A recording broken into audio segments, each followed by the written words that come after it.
TSM have a rare chance to restart this offseason, but will they go younger or will they go older? Let's talk some TSM.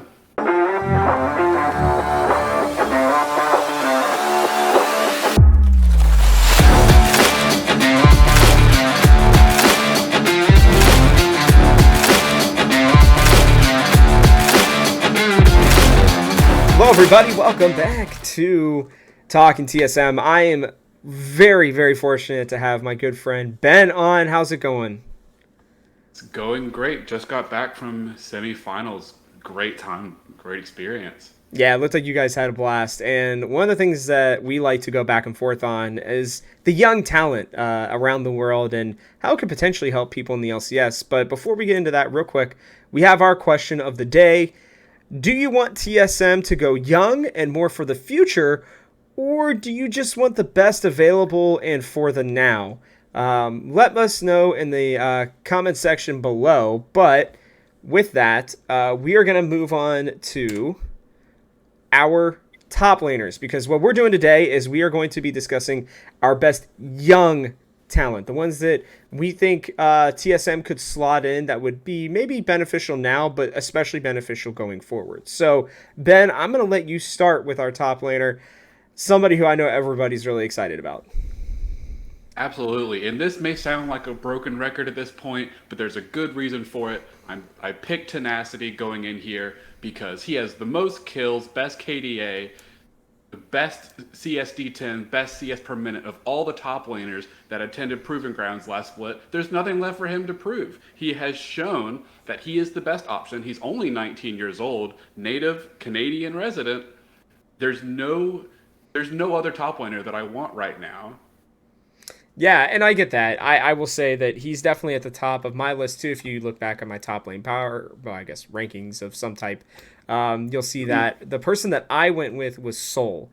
And the main reason is that I think he's already used to the system. I think he's got a great personality, and there are some that actually believe that his potential is even higher than Tenacity's. He just hasn't had the ability to show it yet because he hasn't been put in that position, considering he's really just started in Academy last year. I think TSM are pretty committed to him, and he's somebody who I would really like to see them invest some more time into.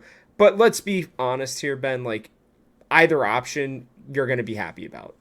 Absolutely. And if you want to keep Soul because he's all the coaches know him, know his patterns, and they're used to him, that has great value to it too. Yeah, absolutely. But it's time for us to move on to our junglers. And I think you and I were both in the same mindset here.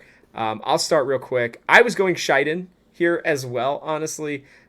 Somebody who has had a little bit of a less than desirable past just because he was banned at one point, but has seemingly figured it out. Cloud9 realized how talented he was. I doubt they're moving on from Blabber, and I really do believe that teams are going to be looking at him as one of the next great junglers coming up. His talent's there, it's just whether or not his attitude is going to stay the same. Who you got?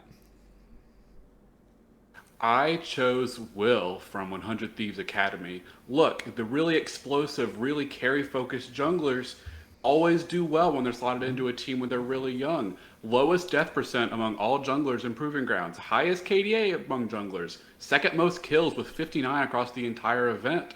No slouch on goal difference and XP difference too. He's 17 years old. This is the first chance he would have to join an LCS team, and I really do think that it's time. And he is absolutely the best young option to put in right now with no history of toxicity. Sorry. No, it's okay. I honestly love Will as well. I do think he struggled a little bit more than I thought he would during the summer, but I believe that that was mostly because he had to take the break during the spring to finish up high school. So he's absolutely on my list as well. And I don't think there's really a bad option if you're going to replace Spica with one of these two guys. Now we head to the mid lane. Who do you got? I have Harry from Team Liquid Academy. Look, he's been around for a while. He's 21 years old, not exactly the hot stud 17-year-old, but look, highest assists, second most kills among all mid laners, one Proving Grounds, and it really seemed like no one could really match him. I think he's ready. He doesn't need to spend any more time in Academy, and I'm afraid that he would just get lost in the system at this point. For native mids, Honestly, I'm not sure there are that many options, but I think he is completely serviceable and can absolutely hold his own against some of the other LCS mids that we expect to see. Yeah, and to be clear, I think that Harry's really a solid option too. He doesn't have much left to prove either. He's won both of the last two splits for Proving Grounds, and he's shown that he can play at a very high level. So I can't disagree with you there. I will let you guys know my initial pick for this was VTO.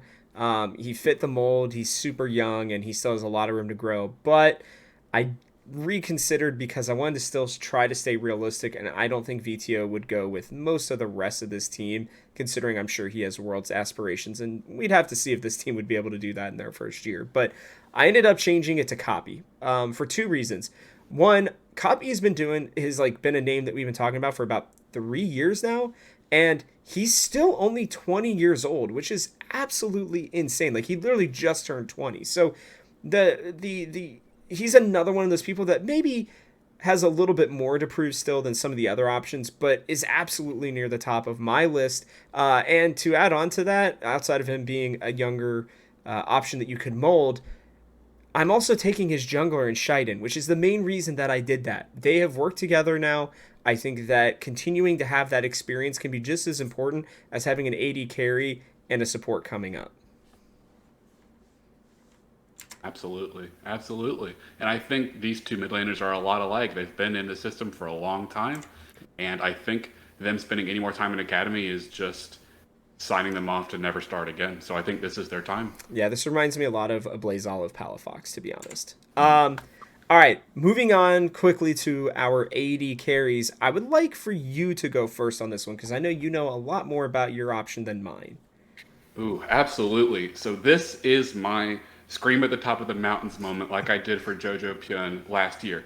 Exakick is the best young European bot laner at the moment. And I don't like to talk about imports a lot, but he went 13-5 in LFL Spring, lost in the finals to Carmine at EU Masters. Went 17-1 in LFL Summer, won the finals, got third, fourth place, losing to the eventual winners at EU Masters this past summer.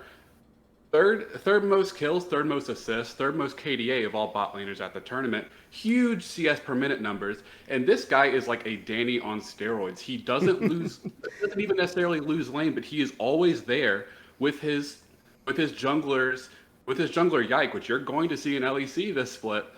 Yike always enables him, and he just plays, cleans up team fights, and he's not even never a liability, always puts up huge KDA numbers. He is 19 years old, and I would be shocked if he does not have a starting spot somewhere. And I think TSM really need to grab him before any of the other European teams start looking at him. Yeah, the more I looked into Xkick, I was like, man, this guy would be a really nice fit. But I will say one of the only rumors that I've kind of disclosed around here is I've been hearing a lot of rumors about TSM looking in the East, specifically at the Korean Challenger level. And the first option that came up to me was a player named Peyz, Peyz, from the Gen G Academy team or Challenger team. And this guy was second in kills, was third, I believe, in KDA, if I remember correct. I don't have my notes right in front of me, but and also he did struggle a little bit in lane, but essentially went even most times. He can play a lot of different champions. He's only 16. He'll be turning 17 in December, so he can hit that 17 level mark. And it's clear that he has a lot of talent, but he is blocked by Ruler. And I don't think he's necessarily the top option coming out of Challenger. There are a couple other players that I think people are going to be looking at because they're going to be a little bit more mature, a little bit more experienced. But I think if TSM wanted to really sneakily grab somebody from the East, this would be my pick right here. And I really hope they give it a look. Give him a look, I guess. Absolutely. Last bit here Absolutely. is our supports. I'll let you go first, and then I'll round mine out. Absolutely. So ending off my roster with 500 Thieves Academy members, I want Lucio.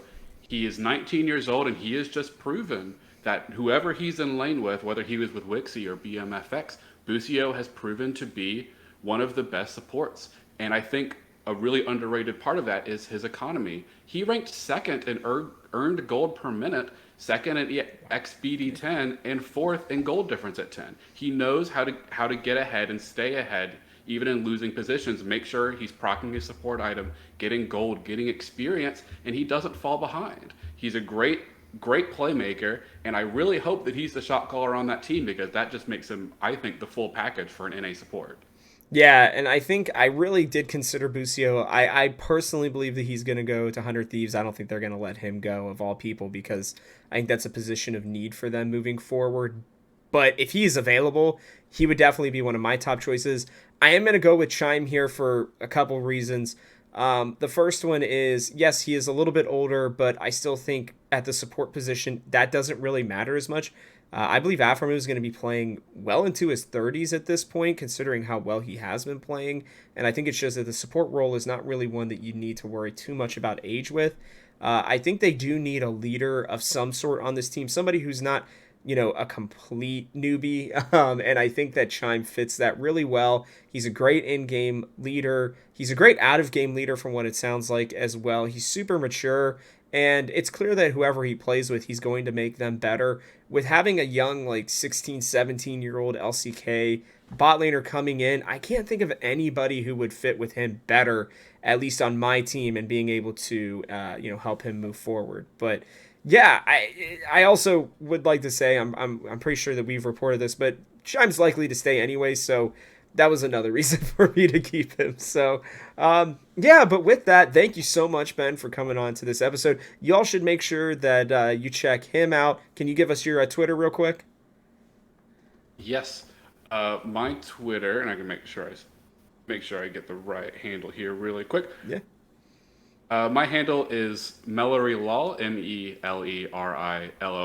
We have our own show called Frame by Frame that we will be starting back up at the beginning of spring, where we analyze LEC games. So if you get tired of the LCS content, give us a shout.